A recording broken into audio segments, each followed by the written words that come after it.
All right, welcome back to doing a monster movie every day of October. Today is the review for October 6th. We are doing Werewolf of London out of here. That is from here. So this is full of the individual things, and this is out of there. So we're doing Werewolf of London from 1935. And first of all, the disc there's two movies on the same disc here. And so automatically that's usually a little bit of a red flag as far as compression goes. The movies are pretty short though, so that shouldn't be a big deal. But yeah, this is the one that we watched, and the posters are pretty awesome, pretty dramatic there. So you just have to select which one that you want to watch, and then it just starts. There's no special features or anything. I was really surprised. So first things first, this movie starts off in Tibet, but that's actually California. But look at where in California it is. I was actually really excited when I saw this. So it's set in Tibet, but check it out. Look at that. I know this as the... Here, let me scooch over here. I know this as the Star Trek mountain because it's in so many different original series Star Trek episodes. Okay, so it starts out, they're in Tibet looking for a special flower, and the guy gets bit. But the point is that I wanted to talk about how it looks. This is a Blu-ray from the 30 movie Blu-ray set. So this one looks not very good. There's the grain is really globby in it, and it has a lot of the flicker, but it also has the actual film itself has a lot of vertical running scratches from when the film ran through the different gates in the projector, or however they scanned it in, or they just didn't clean it up. So it has a lot of scratches in it. And then the audio is actually the worst DTS HD master audio that I've ever heard on any Blu-ray. Let's just see if that is actually what it is. Yeah, so it is actually DTS HD master audio, and it's bad. It's crackly, and the volume doesn't ever stay the same. It goes up and down, and a lot of these movies the volume will drop down right before a scene change, but in this it's just up and down throughout. And I was constantly turning the volume up, and I actually ended up just turning the subtitles on because I could hardly hear it, and I had the volume way up. So yeah, the sound is crackly. There's the hissing, the volume fluctuations. So yeah, this is by far the worst DTS HD master audio I've ever heard on anything, let alone on these monster movies. So the image wasn't too bad. Yeah, it was a little messy, and there was some of the vertical scratches. And I know how those scratches come to be because when I used to be a projectionist of a film projector, when you would first take the film out and put it together and run it through the platter and then through all the gates, if you did it wrong, it would scratch and it would create those vertical lines. And so when you first put the movie in and played it, it would be very, very clean. And then if it was there for weeks and weeks and weeks, by the end, it would be very crackly and spotty, and there'd be lines and all kinds of things from various projector problems. So this is the... Oh, that looks really... The contrast is killing me on that. There you go. So this guy is the main guy, and he's a botanist, which is why he's looking for the special rare flower that also happens to be the flower that can supposedly maybe cure werewolfism. But look at where he has his pistol. It's like right in front of his crotch. Like that would be really annoying. He'd just be like bouncing all over the place. I just saw that in this movie, and I was like, oh my gosh, that looks uncomfortable. So then he's back at his lab, and just like in the Frankenstein movies, this guy is sciencing really hard, and you can tell that because he has all kinds of flashing lights and electric arcing going on. But look at this thing. This movie came out in 1935. Look at this. He's got a little TV. That's awesome. It's like a little doorbell camera. And then, get ready for some hard science. Look at this. Hang on. Wait for it. Yeah, right there. See? Science. That's how you know this is science. Okay, so his wife in this one is the same lady that played Elizabeth, the second person who played Elizabeth in the Bride of Frankenstein. So the first Frankenstein had a different Elizabeth. So then the second Frankenstein had this lady, and she's the wife in this one. And her part is a lot bigger in this movie. She has a lot more to do, like a lot more to do. She's actually like a character in the story, and her acting was better. So I was glad to see her because I thought she did a good job. Okay, something I just realized when I'm playing through this to try and find these screen stop spots is that she said ever since you came back from Tibet you've been like really distant or whatever. And at first I thought there was like a really big time jump from when he went to Tibet, but actually I don't know if there is. So which makes it even weirder that you just never see his little friend again that he went with. There we go. There's a really good shot of her. Look at that portrait. Also, when anytime there's lighter colors lighter on the screen, you can really see the grain structure and how this movie really needs a better restoration. Okay, so I try to find a quote from each of these monster movies, and this one just really hit me where I live. So he's escorting this little lady along, and she says, "Please don't yank me, Paul. It irritates me to be yanked." I just okay. Look at this thing. This is disgusting. So it's like an above view looking down on a plant. It's like a plant that eats animals. So pretty cool, like a little monster. It's a little. Let's see if I can show you its little legs moving around and stuff. Look at that. So gross. So yeah, the scary animal eating plant. Okay, this is actually another shot that just like really stood out to me. It's just a pretty close up of her, and then you can see the light in her eyes. I just think it's like stunning. I don't know. It's a really cool looking shot. Okay, so at this party that's been going on in the at this part of the movie, this other werewolf guy has been trying to get a hold of the special flower that he got in Tibet, and then he bit him on his arm. So this is the other werewolf guy, and he doesn't know that that's what he is. And then he's like, "This is how we get the cure, and you got bit in Tibet, and I need the flower." But it sounds better than that in the dialogue. But he like grabs his arm like right where his bite is as he's talking to him, and then you can kind of see his face. He's like, "Ugh," and then he starts to realize that that's totally a werewolf, and they're both werewolves. And then this guy is like, "These men are doomed except for the flower." But I just love that line, and now they're both like trying to deal with being a werewolf, basically. Also, in this conversation, these guys are standing really close to each other, like their bellies are practically touching. It's really awkward. Oh, okay, so he's consumed in his work, and she's not having it. And then this Paul guy's totally been pursuing her because he liked her when he was a child. But right here, she's on her way out to go hang out with Paul, her old beau.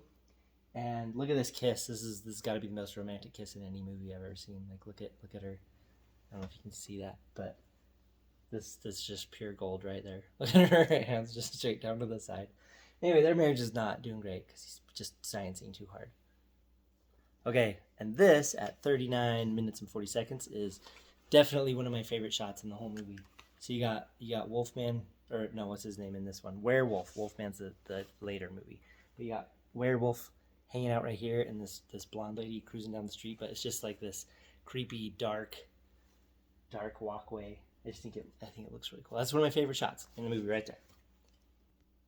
Oh yeah, and when he turned into the werewolf, I just wanted the first beats of "Let the Bodies Hit the Floor" to start, and then it to do a montage of like him getting all the people. I just really wanted that song to be in this movie. I know it wouldn't, but I really wanted it to happen. So one thing these movies have started incorporating is, which I think is kind of like a horror tradition at this point, is humor into the movie. And these two ladies just randomly come in because he wants to go stay in like a hotel or something so that he can, when he turns into the werewolf, he can kind of just lie low and not kill anybody, because his little book says a werewolf has to kill someone every night. It also says it kills the person that they love the most, or the thing that they love the most, and I don't think that's true. He killed 2 blonde girls, and then the other werewolf guy killed his like Nana lady. So I don't know if that's true. But anyway, these two ladies show up. They're like 2 different landlords. They both have rooms that they rent out.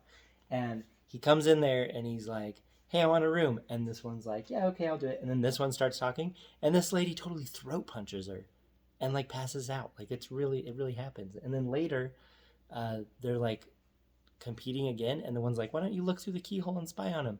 And the other one like karate chops her in the neck. Like no kidding, 1935. You got these ladies, this like crazy physical comedy, um, comic relief. It's like the three. I was like Three Musketeers, but Three Stooges. Anyway, it's just this crazy, like, wild humor in the middle of this, like, scary werewolf story.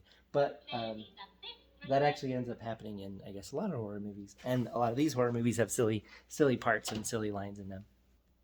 Okay, so once he rents a room from these ladies, he goes in there because he really doesn't want to.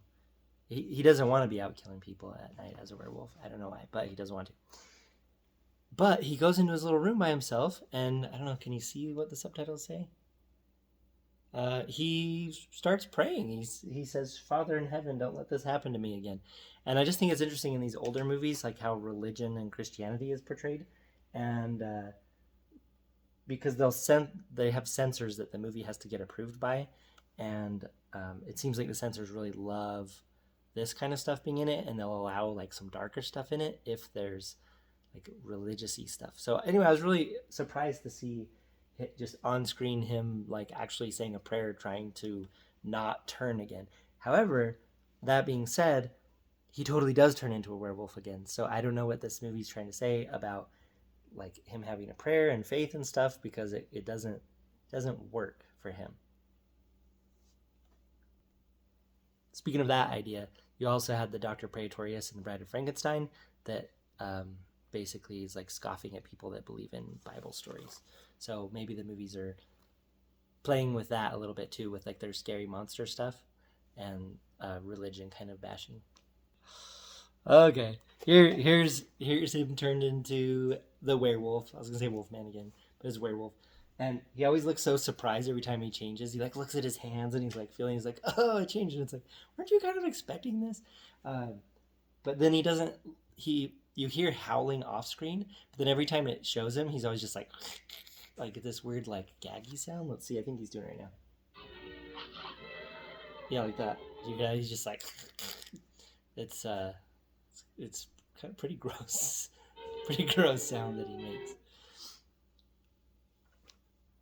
Here's a humdinger of a shot too. This is the second blonde that he's about to get.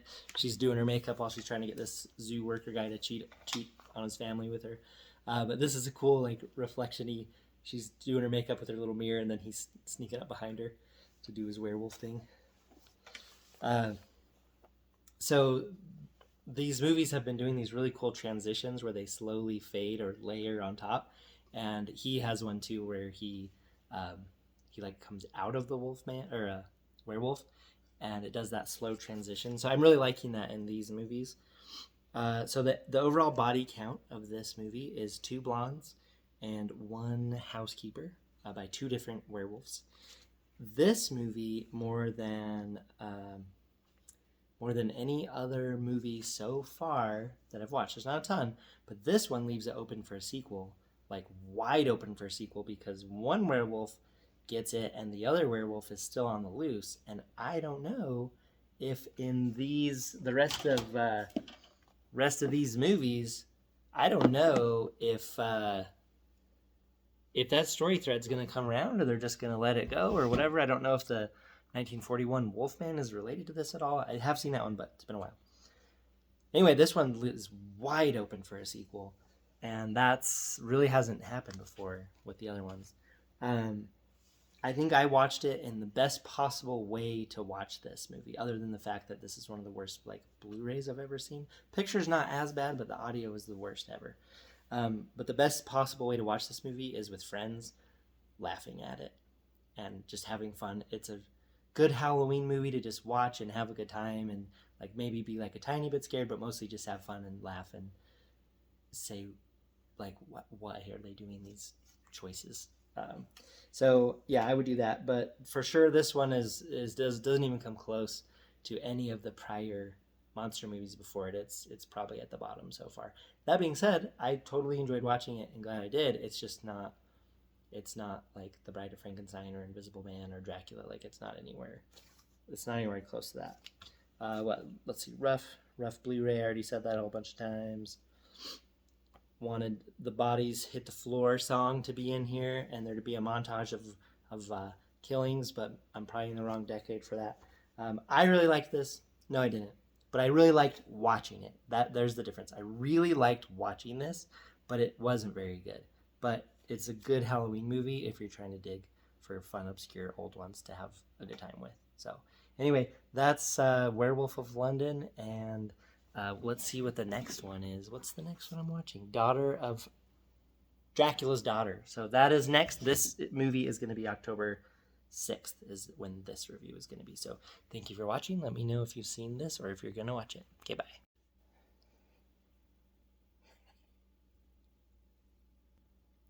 All right, I'm not going to lie. So the ending happened. Guy knows that he's bad. And then the Paul guy totally moves in. But I do not know what this is showing me right here. So there's all these like happy sunsets and stuff. I know it's been like nighttime and moonlight and stuff the whole time. But there's like this thing's going and then there's airplanes flying. Like I don't know what this is showing me. I'm not gonna lie, like it cuts from like the dramatic ending scene and then all of a sudden it's like happy sunsets and sunrises or whatever, and then an airplane flying, and then it's like over. I don't know what this is. I don't know if this is the other werewolf going to get the thing, if it's the Paul flying somewhere. I'm not sure. This ending confused me. So yeah, thanks. Bye.